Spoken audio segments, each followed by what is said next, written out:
flashback. That, I think, was the 8 out of 9 that Maurice referenced for Sergei. A day for the ages, Maurice, on That that was flashback. Pretty nice. extraordinary performance. The next, he wasn't able to replicate it on the following day, and Levon ended up winning the tournament.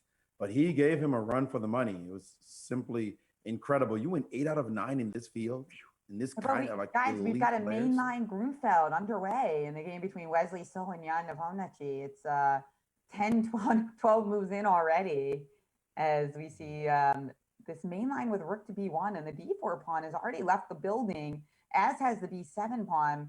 What's your take on this line, Yaz? It's all theory. I would assume that you would you would know it. I don't play this line for white. I don't play the Grunfeld either. So, but isn't this like a games of Gary Kasparov and Vladimir Kramnik also? This position. This is definitely theory, and I have no thought. I'd bet a chunk of money that Nepo prepared this position years ago, even just getting this position on the, or at least he's comfortable. Let's go with, he's seen this position before that he's got on the board. He's got 454 left on his clock. He didn't play all these moves without full scale preparation, knowing that he's got a position he wants. So now, can Wesley come up with something that maybe throws him off? And we see him shift position there after the move. Bishop a3 landed on the board and slowed down for the very first time. That's a surprise, going off on that tangent in that direction. Bishop a3 in that position. Because you like the bishop on that long diagonal, sometimes can go to h6 or g5.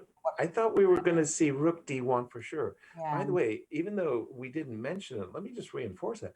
Wesley Souza half a point in the lead, but he saved a totally lost position against Levon Aronian in that previous round. I mean, he was a pawn down, and we saw it. Maurice, you were talking about the bishop on b7, and the queen was coming to b5. He was busted. So it's good defense that has kept him in the first place.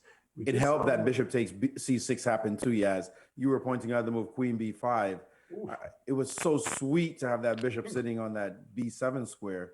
I had to say I'm quite shocked that he traded, Levon did. Let's look at this game, because rook d1, queen e8, and I can't help but really like this for white. Like, I'm looking at this as a Grunfeld player, and I'm like, where is black up a pawn? And then I count them, and I'm like, no. And that doesn't make me very happy, because I feel like those rooks and bishops are really crawling all over me. Like, bishop g4 or bishop e2, like, I have to play moves like f5 if you play bishop g4. Oh, I guess you could play rook d8, so maybe that would be okay. But this move also strikes fear in my heart, because bishop b5 is coming, and then a nasty move like rook e7 or bishop e7 is on tap. Oh. By the way, bishop to e2, bishop to e2 caused Nepo to recoil. I don't know if you noticed that. He recoiled and frowned, I mean, physically recoiled in his seat, and then frowned as he saw this move, and he has been frozen since then. As he can see, this light square bishop is about to be a dominant piece on the b5 square. Whatever his preparation was, not good enough. Bishop to a3, it looks like, probably surprised him. And now he's really concerned, as Wesley has what looks like a fabulous position. Yeah, also really, really strong was bishop b2. It's not often that you see the bishop on b2 unopposed in a Grunfeld, and he's won his queen. That's right. After bishop e2, knight a5 was Jan's calculation, with the idea that bishop b5 traps the queen, but knight takes b7. He gets a rook and a piece for it. Definitely doesn't think it's enough, but thought it was the best choice of all of those possible. And I think that makes sense, actually. Because it would have been so hard to play the other position. At least this one, he kind of knows what he needs to try to do, not lose any material. Or as Magnus Carlsen beautifully put it in one of our interviews in this Rapid, don't mess up and you'll be fine. Well, that was intentional, the sacrifice of the queen, for sure. Yeah. He realized his position was a disaster otherwise. And now he's praying for bishop takes on c5, and this position in which he's gotten, in fact, and somehow to anchor his bishop if he could, for example, play 2 moves in a row, e5 and bishop to d4, get those 2 moves in, he would stand a fighting chance. You get some counterplay. Will White be able to use the pawns on the king side to somehow create weaknesses? This one is not easy, guys. I would defer to Yasser Sirwan's technique to show us how this would be done. I think it's over, unfortunately. You just got you're never going to get your fortress setup. I'm going to play e5 and f4 as soon as a4.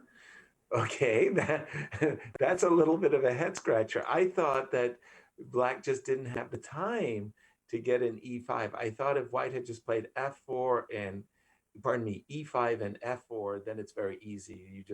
You just create a checkmate on the king side. I lost very nice game, excellent game by Jan Timman with rook and bishop alert, tactic alert, rook check on tap. Even this should be winning. I'll go queen c3. You'll set up your bishop on d4. I'll then go queen c7. You'll move your rook, and then I'll go g4, and I'll create the same kind of checkmating threats. Whoa, what is a5? Every time I expect something like e5 and f4 and g4, a4 or a5 gets played. I guess he wants his pawn on a6 for whatever reasons. I'm not Yes, sir. I'm looking for d4 and f4, right? But I'm looking at this position. If I think of this, correct me if I'm wrong.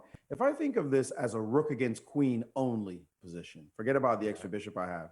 If I think of it as a rook against queen only, and you play for something like g4 and I trade, isn't that close to a fortress, just rook versus queen? And now with a bishop on the board, it makes it even harder to win that position as White. He's played f4 instead, which makes a lot of sense to me. It makes a ton of sense because I like this breakup of the Black structure with this move f4. This one looks like you can play f5 at any point, or even knock the feet out from under the bishop on d4. Yeah, I was thinking that White should have his pawn on e5, Maurice. Oh yeah, I agree with that. He could play like h3, g4, f4, f5. I totally agree that he should have done that. That looked very strong. I don't think you really have serious fortress chances here, but I'm not really too sure what that move was. He played queen takes a7. Why not? He just blundered a pawn, and isn't that a terrible blunder? It's just that's like a pawn. That a pawn is going to be running for the hills. Now comes queen c3, and you can't take on f4. I'll take the rook. Wow, he just dropped everything quickly. I thought I thought the fortress was going to be nearly impossible to hold. Don't get me wrong, but he didn't even try. I mean, what was that? That was terrible. This is hard. This is done. This is resigned. Great game by Wesley. I mean, he did what he needed to do in the Grunfeld. I mean, Nepo didn't even really get a chance in this game. He just seemed great opening by Wesley. Yeah, great opening. Just get the opening, make the guy suffer. Thanks for the material. And then if you can't hold your fortress, then see you tomorrow. He's going to win easily. Grunfeld's been struggling in this event. There was also that game with, was it Levon and Magnus, I believe? Grunfeld has been struggling for quite some time, Jen. I mean, I'm struggling to remember when Black won a game in the Grunfeld, but I'm remembering a lot of really nice victories for White. By the way, I think queen d4 would have meant a7 is unstoppable. Look at that rook pin. Look at the pin of this rook. How do you unpin yourself ever? The eternal pin, for sure. Actually, a really cute move is queen a1 there, because then the bishop can't move, the rook can't move, and the king can't move. Queen a1, if the bishop moves, this would be a7, right? And this game is technically still underway as Wesley has not yet gotten the Clinched. point. Right. Received resignation, as it were. Accepted. I'm trying to figure out. I'm trying to queue us up for our next game. As there's Right. a lot of exciting battles. Harry looks like he's playing a beautiful game against. Harry's playing a great game against Jeffrey, and Magnus is got the upper hand against Levon. Dominating. In fact, I think Levon. he's just about to win some material. Okay. But he only has 10 seconds left on the clock, which shouldn't be too much of a challenge if he can win some material. But he is down, is Magnus, and we do have resignation by Nepo because that one's over. And where should I go? Maybe take a look at the Magnus